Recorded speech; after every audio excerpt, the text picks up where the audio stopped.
Hello ladies and gentlemen, welcome to another thing where I talk about things. Today a special jet lag edition. I got back from a week-long trip with, I was with Kenza up in Spain in the city of Malaga.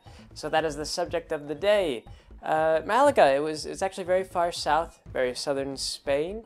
As Kenza described it, it actually looks a lot like northern Morocco, which makes sense because southern Spain is very close to northern Morocco. There's lots of palm trees, very much sort of a mango juice sort of atmosphere, except they didn't have any mango juice. We bought orange juice. Yes, they had orange. They did have orange trees. I saw many orange trees. There wasn't a lot to do out in Malaga, though. That was one thing that I read about before we left. The situation was that one of Kenza's friends had family who had an apartment in Malaga, and they were going out of town, and so we just house sat, basically, or it wasn't a house, actually, just like an apartment. So we apartment sat for a week or so, and that was really cheap. That was a really cheap way to stay up there in Malaga. Of course, the plane trip was also really expensive. The plane ride itself tends to be rather cheap as far as plane rides go. Depending on, what you're doing. But the international fees are always ridiculous. It's like half of the cost is international fees. More than, maybe, no, I don't know. It's like $600 are just international fees for the sake of traveling internationally. And I have to say, every time I come back into the States, I'm always a little bit grumpy because, for one thing, I can never sleep on planes because they freak me out. In my personal time episode before I left, I remember talking about having a fear of flying. And so they freak me out, they stress me out. And so I'll just stay awake for the whole trip, and so I'll arrive at my destination and we'll have been up for like more than 24 hours. And yeah, so I get in though, and like customs in the US is kind of longer than a lot of other countries. Like we come in and everything's much more strict, and so everyone has to sort of wait in line. But also that I think that well, maybe I could be wrong about this. It just seems like the lines go much slower, and I don't know why that is. But a lot of other places I've been to will just kind of like stamp your passport and let you go on. The customs in the U.S. is very, very stringent. So yeah, you also have to recheck your baggage. Pain in the butt. Don't want to do that. Yeah. But anyway though. So that was coming back to Malaga. I didn't really do much of anything there. We were down in this little town called like Alhurain or something like that. I don't know. And again, nothing really to do. So we just kind of like took taxis, and this was rather expensive taxi rides. But there weren't really good buses, and we just took taxis down to this little town. And we would just buy groceries and or go out to eat for a little while. Or on Easter, they had a thing where a bunch of people got like they carried Jesus down the streets, and then they picked him up and they put him on a cross and they dragged him into the church where you put your dead bodies because that's what you do with the dead. But anyway, I guess they dragged him into the church. I don't know why. That's just the way they do that, I guess.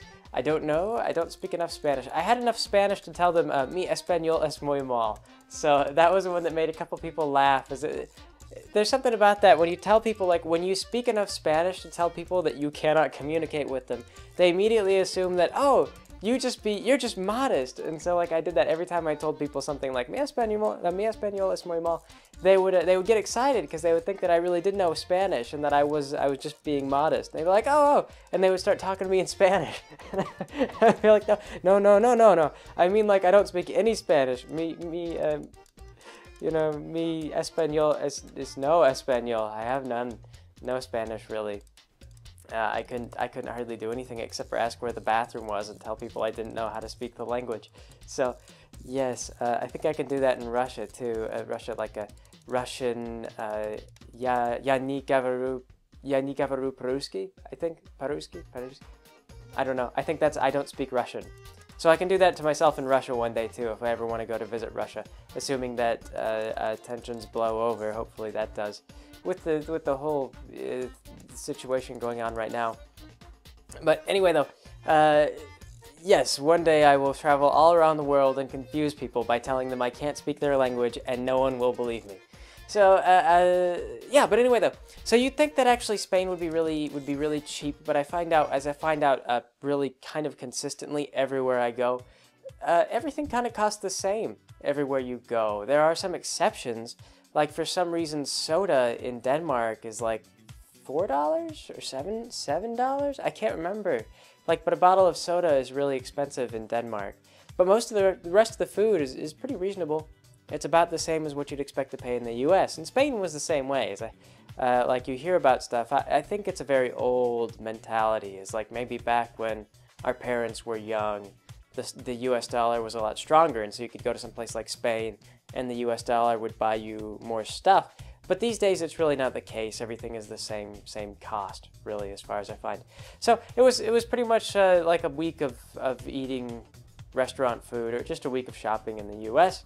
And we hung out, and Kenza and I played Super Mario Brothers 3 for a while. We got to the ice world, and that was fun. Although we were staying with a couple girls, 2 girls, and another girl. But these 2 girls, they brought with them. You have to remember, these girls are like 21 or something like that, or like 20. I don't know exactly how old they are, but they brought with them their iPads. And on their iPads contained some of the most unforgivable pop music. Like, they had Alvin and the Chipmunks remixes of all things, like from the latest Alvin and the Chipmunks movies.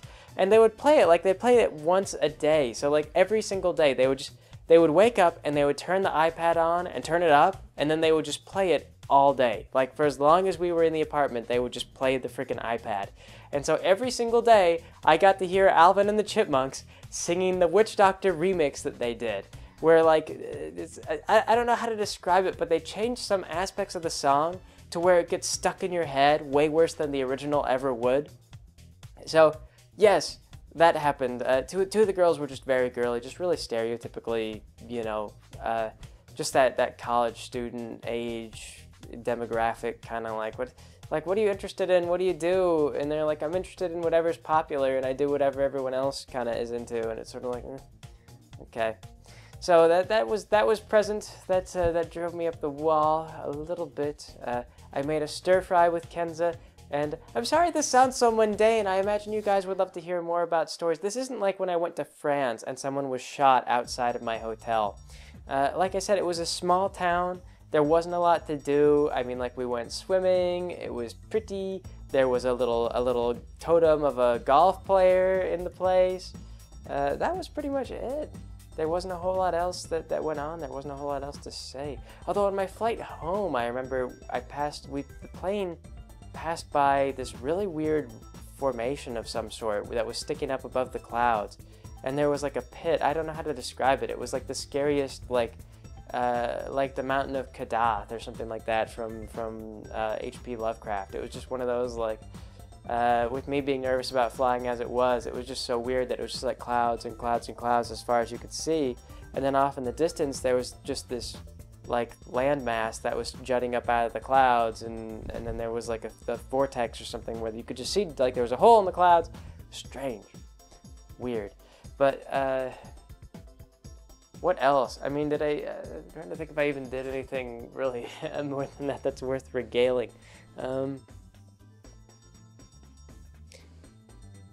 I suppose not. I flew Air France, and I hadn't done that before. And I have to say that their movie selection wasn't perfect. Oh, that's right, I watched movies. Oh, goodness, my chair's getting squeaky. But anyway, I watched some movies. What did I watch? I watched Frozen. And if you guys aren't familiar with Frozen, there's a lot of people there saying, like, it's the best feminist movie out there today. And really, I mean, if you guys are familiar with online feminism, I've griped about it before. There's really, as far as, like, creating powerful characters that are really, like, this is a female character who really takes the lead. They really didn't do that. It's more feminism in terms of, like, if you're familiar with some of the more dogmatic stuff that people put on the internet, it's kind of more what it is. I didn't think it was personally all that compelling. I mean, that song, the Cold Never Bothered Me Anyway, that was a really good song. I liked that, but the romance was really weak, and I guess it was kind of supposed to be. And the sisters, like, there was this crap about, sisterhood, and, like, these 2 girls are in love with each other through being sisters, and, like, and that was, like, I guess the central focus of the movie. But I never really got into it because you spend the whole movie and the girls never interact. So they don't really build up a relationship. The movie kind of tells you more than it shows you that these two women have like a relationship with each other. And it's really, like I said, it's a crucial plot twist that their relationship is like the most important thing in the movie, but they don't really have a relationship. So I don't know. I understand that, like I say, I understand the dogma, but I didn't really see too much to rave about it. But aside from that, what else did I see? I saw the second Thor movie, and it was okay. I really like that actor who plays Loki, but everybody really likes him. I didn't like the auxiliary actors. I was kind of more interested in Thor and everyone else. Everybody else seemed kind of like just quirky and silly. So, not a lot to say about Thor. What else did I see? I saw The Great Dictator, I think is what it's called. The Charlie Chaplin movie, where Charlie Chaplin becomes, he does a speech as a dictator, and then that's kind of the end of the movie. That was kind of good. That was sort of cute. I also watched the Marx Brothers. The Marx Brothers, not really as funny as I hoped they would be. I'd never watched one of their things before, but they didn't amuse me so much. Charlie Chaplin was a little bit more of a cut up. They just had gags that were just kind of amusing, and some of them were like really old school slapstick, you know, which fell a little flat with me, but others of them were just kind of clever. So that was fun, and plus there were times when I had to think about how they must have actually done that, where they had like this long scene where Charlie Chaplin is supposed to be hanging upside down in an airplane, and he's just like playing with his watch, and he's trying to get it down. He just goes, "Oh, we seem to be defying the laws of gravity." But that scene goes on for so long, I couldn't help but think that they probably really did suspend the actors upside down and then turn the camera around. And so I'm just watching them, and I just think like the blood's probably flowing to their heads, and they're probably doing this routine, and like, you know, they're just trying to stay like really calm like this whole time while they actually are suspended upside down. So yeah, that was fun. What else is on Air France? I don't know. I watched an episode of Family Guy, but Family Guy is kind of, I haven't watched it in a while, but I think that people are right when they say that it's gotten stale. There's not really much, I mean, they just kind of like they didn't seem to have direction, like no real clear idea of what this episode should be about. In the news, I watched the news, and that's it. That was my trip to Malaga. You know, what can I say? I guess the only other thing I could recommend is if you go to Malaga, which is kind of popular more with I understand, like Scandinavians and whatnot, because Malaga is so very warm and it's very pretty. Is be careful when you go down and eat by the beach. Kenz and I found a restaurant that charged us like $16 for calamari, for like, you know, like little calamari rings, fried calamari rings. And that was kind of ridiculous. It was a restaurant. Like, we sat down and we were like, well, we want this, we want that. And they were like, no, you need to order $50 bare minimum of stuff. And, or it wasn't 50, it was 50 euros bare minimum of stuff. And so we just kind of kept going through, and then we were like, I don't know, how about the squid? And then they're like, okay, and then it turned out the squid was like fried squid rings. And we were like, this is frustrating. So yes, be aware, the beaches are the true tourist areas of Malaga, so if you ever decide to go down there, be aware, because there are some places that are aware that you are maybe a tourist. So that's it. Aside from that, I'm catching up on stuff. I got the episode of Soul Reaver 2 posted just yesterday, very late. I will probably get the new MechWarrior stuff posted late on Sunday, and then hopefully I should be caught up by Tuesday. I'm going to try my best to really get everything done. It's been a little bit hard. I keep waking up at like 4 a.m. because I'm adjusting back to US time.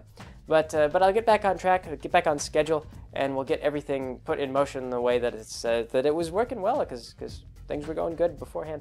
But anyway, though, so that is what we will do. That is the news. That is the trip to Malaga. Basically like a trip to my grandma's house, kind of. It's about that level of excitement in terms of, you know, no historical landmarks, but still good fun. Good to see Kenza again, and nice to play Mario with her until we got to the ice world. So I will catch you guys later.